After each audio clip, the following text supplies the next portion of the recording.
Hi everyone, welcome back to another Paper Pioneer Live, and today we have for you Abzan Greasefang versus Bring to Light. Gonna go straight into the decks and take you through this Abzan Greasefang build, which is pretty much a stock build, but it's including the one of Sorin Vengeful Bloodlord, there to bring back Greasefang from the grave and to give you some lifelink flyers to really swing a game. They're going up against a Bring to Light, or should we call it Niv to Light deck, with Niv Mizzet Reborn and actually a couple of extra Niv Mizzet deck cards in this build, including the most recent Niv Mizzet Supreme from March of the Machine's Aftermath. A classic Pioneer build here, Jay, against a old staple favorite of Modern and Pioneer formats past. Any thoughts on this matchup? Well, kind of cool to see two sort of combo decks go against each other, but, you know, they're not traditional combos, and that their combos, you know, they don't win them the game, they just get value and advance the board state at a dramatic pace. So I think it'll be quite interesting to see, you know, whether Greasefang can get out their Parhelion first, whether Bring to Light can play Bring to Light and get their Niv Mizzet out first. Yeah, exactly. There's not so much removal reach for Greasefang to the type of creatures that Niv to Light will be able to, right? So, although this it's not an insta-kill deck, if Greasefang's 4/2/2 cats are trying to go up against 6/6 flyers, we know who will end up winning. As we just go into the early stages, a little bit of a land back and forth trade. Anything we notably see in the early hands? I can't really see the hands that well. It looks like a bunch of triumphs, as you would expect for Bring to Light, and the Greasefang player is hiding their hand quite well. Yeah, we do have Mana Confluence. I think I see a Greasefang there on the far left. Early tap 2 to Witherbloom Command. Gonna be going straight for the mill, I guess. Swamp, land, and a Greasefang. Okay, so not the worst outcome with this type of build, because I see Sorin Vengeful Bloodlord in your pile to bring back and reanimate from is an additional target. Taking the land for Witherbloom Command and passing the turn. Yeah, I think just going back to what you said earlier is that Bring to Light probably has a favoured matchup against Greasefang, just because Greasefang's endgame is 2 4/4 flyers. Yeah, exactly. It's pathetic against a Niv Mizzet. And they don't have enough interaction to be able to deal with what Bring to Light has. Okay, well, we a collective brutality. Spicy. One of in some lists now, sometimes more. Just explaining what's going on. I think there's two modes being taken. So one of them is going to be removing instant or sorcery, and the instant or sorcery is Bring to Light. So that was going to be online fairly shortly, but it does give the news that Leyline Binding is in hand and is online. So means they're going to just have to take a little bit more of a careful step when they go into the next phases. Yeah, I do like Collective Brutality. You do get to bin anything you want from your hand. All of the modes are quite relevant. I believe with the Bloom Command plus Collective Brutality, they've managed to deal 4 damage now.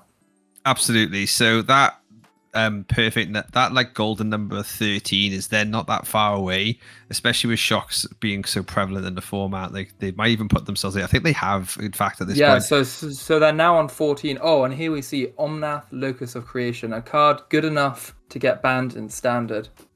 Exactly. So, you know, this powerhouse is going to be a threat.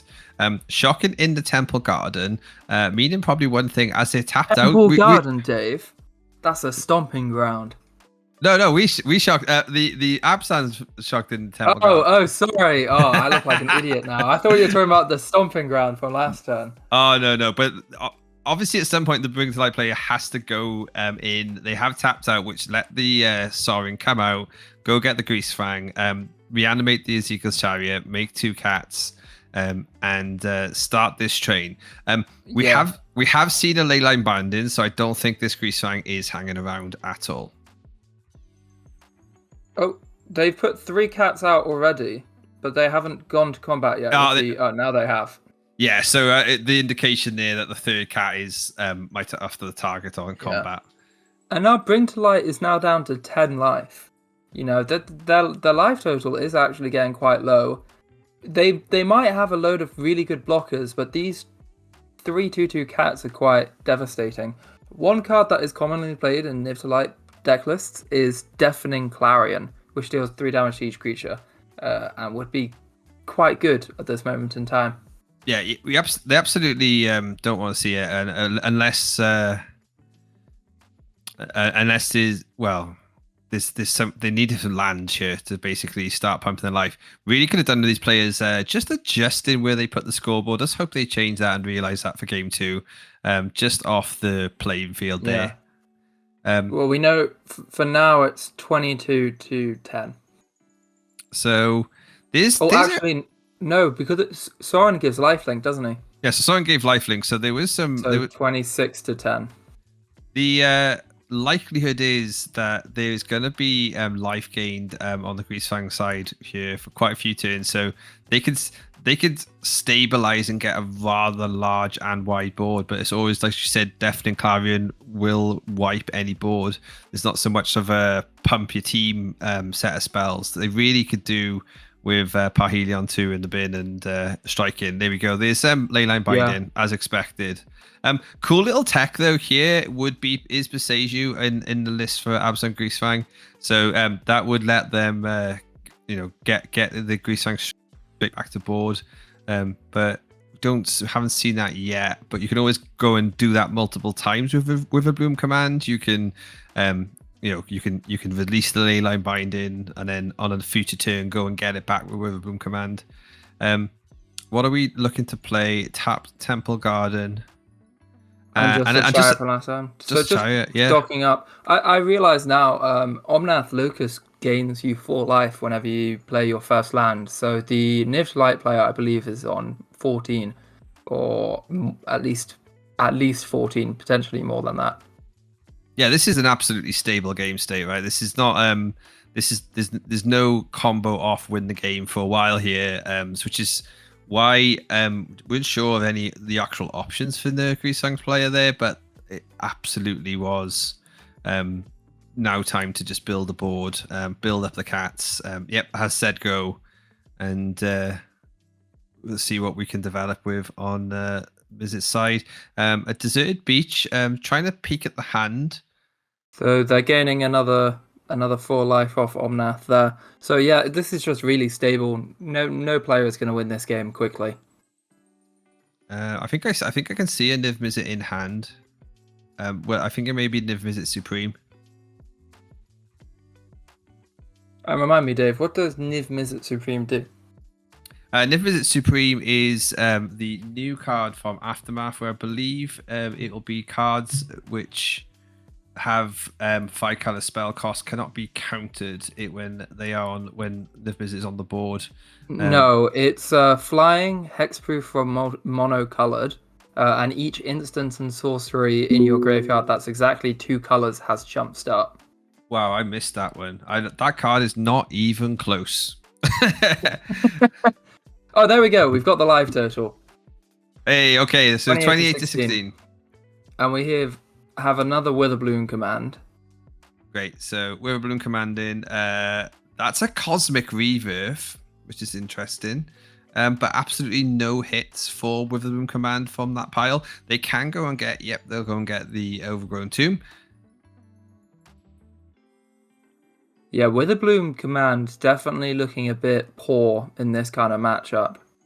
And not being able to get a 2-for-1 with it. Yeah, really interesting little sequence here of essentially cycling the chariots to the graveyard, which in longer matchups of Greasefang can really be the win con. Is essentially saying, right, I'm going to play a chariot. I'm going to actually sack the chariot that's actually come into play, and then I'm going to actually crew the chariot that can attack, so that then you are still fueling your graveyard for Greasefang in future turns. That was a growth spiral, I believe. No. They cycled one of their triomes to try and find an answer, maybe a ley line or some sort of instant speed reaction. Oh, cool! They have it as well, which is huge. Yeah, I'm sort of a bit surprised about them ley lining the chariot, although I guess there is enough, sort of pressure from the other side with 5 cats. They can attack now and get 6 damage through the blockers, which is what they're choosing to do.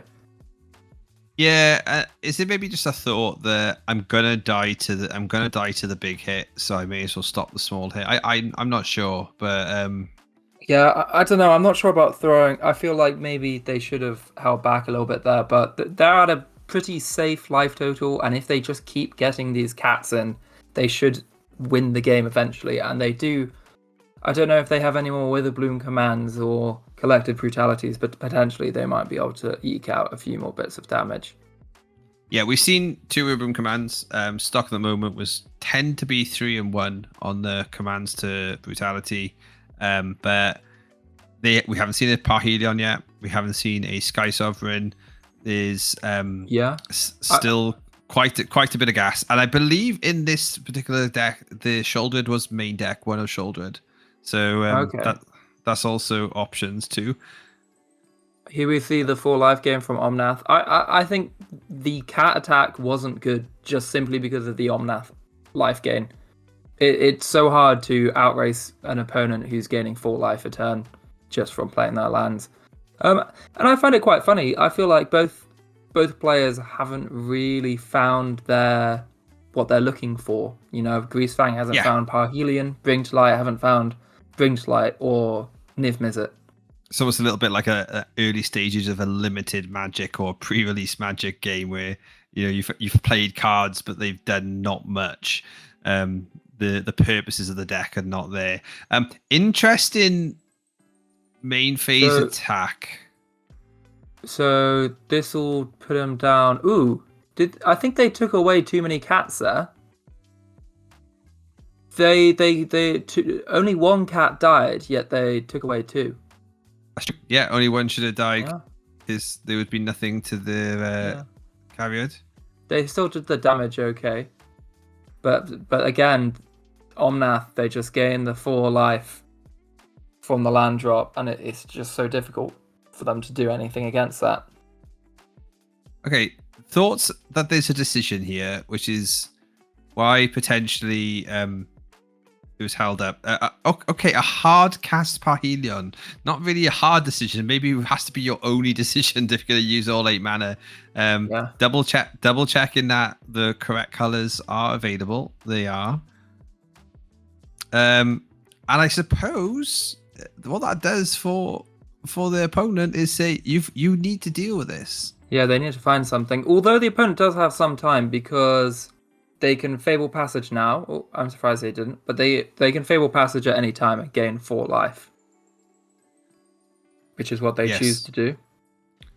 Yeah, that might have been better, as you say, to have had two cracks of that, right? Yeah, because if they drew a land this turn, they might have wanted to, gain 4 life end step and gain 4 life now, because the extra mana from the second ability of Omnath doesn't really help that much. So they're holding something up, I believe. Just holding a 1 card or making a consideration. It feels like a consideration of do I deal with the Parhelion. And ooh, I thought it was a ley line, but is this a detention sphere? It looks like it. It potentially is. That's no more mana. 4/5. Is it a Bring to Light? It is a Bring to Light. It is. Why would they have waited so long? Surely they would just slam it. Were they genuinely considering not playing the Bring to Light? Maybe it was just a simple case of under these toolbox decks. You sometimes would rather make your plan before you go and get it. True, but you don't get to really choose. Oh, okay. I guess you get to choose what you get, but I think in this situation, Niv Mizzet is the only choice. The Niv Mizzet that lets you draw, an absurd amount of cards in this deck. I believe you reveal the top 10, and you get to take 1 of each color pair. So right now we can see that they got a Deafening Clarion and an Unmoored Ego. Wow. It's not a card you see very often. Definitely not main board, but possibly the actual perfect answer here to Greasefang. But we have to note there is a Greasefang sitting under the Leyline Binding, which would not get hit by the Unmoored Ego. Yeah, I think potentially here it's just a case of wiping the board with Deafening Clarion, because it would just give the player. Oh, maybe No. not choosing to do that. Oh yeah, there we go. Deafening Clarion, Okay. deal 3 damage. They chose to tap the Sylvan Caryatid because it was gonna die anyway. Yep, making sense. Yeah, Yeah, you wipe the board. Yeah, because those cats, they're able to crew Parhelion, and right now it forces the hand, forces the go draw. Is that a good draw? It looks like it was. Shouldered. Decent draw. Because you can now crew the Parhelion. And you're getting in. So you don't love to see it from the side of the Niv to Light player, but they do have an effective blocker. The threats are still up. Yeah, I feel like if they can just play a land or two, gain some more life, the Niv to Light deck, I don't know, they're still in a pretty good position. They've got a 6/6 blocker. They can trade with the Shieldred if need be. They just need to play. They need to gain life. They do have to draw things, so they gain 4 life from this, but they have to draw into some answers for the Shieldred because it will just eventually kill them, and they can't afford to attack. Potentially, they might want to attack with the Omnath now, just trade with an Angel.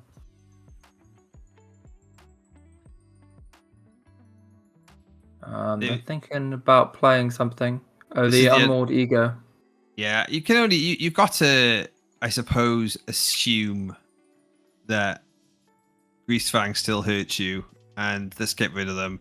They've only seen one. It's only one card in hand, as we can see, is a pathway. So yeah, I'm not sure about Greasefang here. I maybe would even just go for Parhelion. Because Greasefang's, it doesn't even do that much. Like, sure, you can recur things a few times, but you know, you can just hard cast Parhelions. You run yourself through through like the chariot race, right? Like there's more Clarions in play, there's big flyers in play. So even if you left the Greasefang continuously with chariot, I think you end up winning. Yeah, because it just takes time to be able to do that Greasefang chariot thing, and I just don't think that, you know, you can amass enough cats quickly before Niv to Light can find a Clarion, find more answers, gain more life. Okay, Grizzle Salvage. Salvage. The F&M promo Italian version, as we see there. Oh, there's the Beseju. So they can besiege you back a Greasefang, like you mentioned earlier, get the Parhelion back, and surely that might be game. Yeah. Although they will get to gain 4 life from the Beseju. Yep. They tell them, yeah, do you want to go get a land? Do the thing. Gain their 4 life. But I think it's still game, isn't it? Sure. Yeah, massively. You have 2 angels already, so you obviously asking if we can move to combat, asking if we can crew and if we can attack, and figuring out attacks. They realize, yep, everyone's dead, and that's game. Yeah. Well, you know, I said that they were favored, and then Greasefang just did its thing. I think you have to be fair. I think in that sort of situation, they should have exiled the Parhelions instead of exiling the Greasefang, because I believe they would have won the game if they did that. Although Beseju to take away the Leyline Binding is not usually a pattern of play that you expect. So it looks like they've brought in Rest in Peace Fry. They'll probably bring in another Deafening Clarion or something. I'm not too sure. They're looking at, yeah, they definitely did Fry. They definitely did. Is that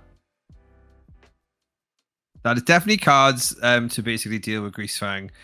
Close game though. What you do on the Greasefang side here, I suppose, is you look for removal. You look for removal. I think essentially we go back early in that game 1. The removal of Bring to Light on turn 3 or 4 was probably key to just stopping the momentum. To be fair, the Greasefang player didn't actually go that quickly. But that fact that they had a board and when even they got wiped, they were able to restabilize was the reason they stayed ahead in the game. So yeah, huge here to just basically Thoughtseize or Duress out those big important cards. Well, you have to remember last game the collective brutality that you won of in the Greasefang deck took away the Bring to Light really early on. And yeah, I think that definitely changed the game, and it was a perfect call for the Greasefang player to go, I need to do this now. I need to stop them. Yeah, it absolutely got the chariot into the bin. It meant that there was the proper fodder. But let's see how quickly they're going to. Obviously, they're going to be on the draw, so you don't usually see a turn three like turn three from Greasefang hitting always be successful. Especially because we can see a leyline binding already. So yeah, the Bring to Light hand looks good. They've got a lot of triomes. I'm a bit surprised by the deserted beach in their deck. I personally think that they want to have more of the tri-lands. But you can see that they've got their triomes. They will get their 5 domain, and they'll be able to play the leyline binding, and then they have an Omnath to follow up, and it looks pretty good. Yeah, it's huge to just have the leyline binding for one, right? That's so key in this matchup. I would say in this matchup more than any, it's so good because Greasefang doesn't get down many threats. Sure, they can make a few cats or they can play a few 2/1 creatures early on, but they don't get down threat after threat after threat. So just being able to take out the key threats is so important.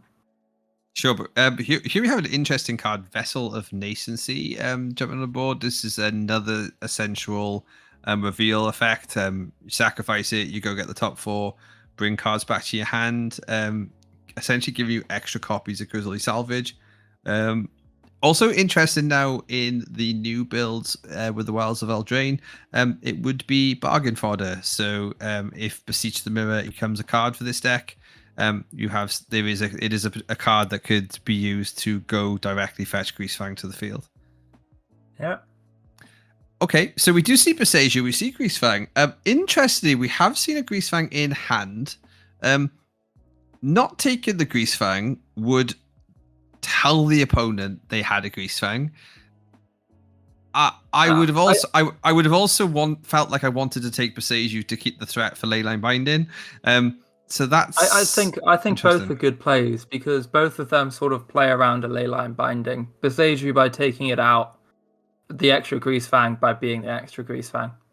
Yeah, and this play you see often in this deck when you see the threat of binding is, I guess you'll have it, so I'll put one out there. So the fact that this then potentially baits tap out your mana, let me go again.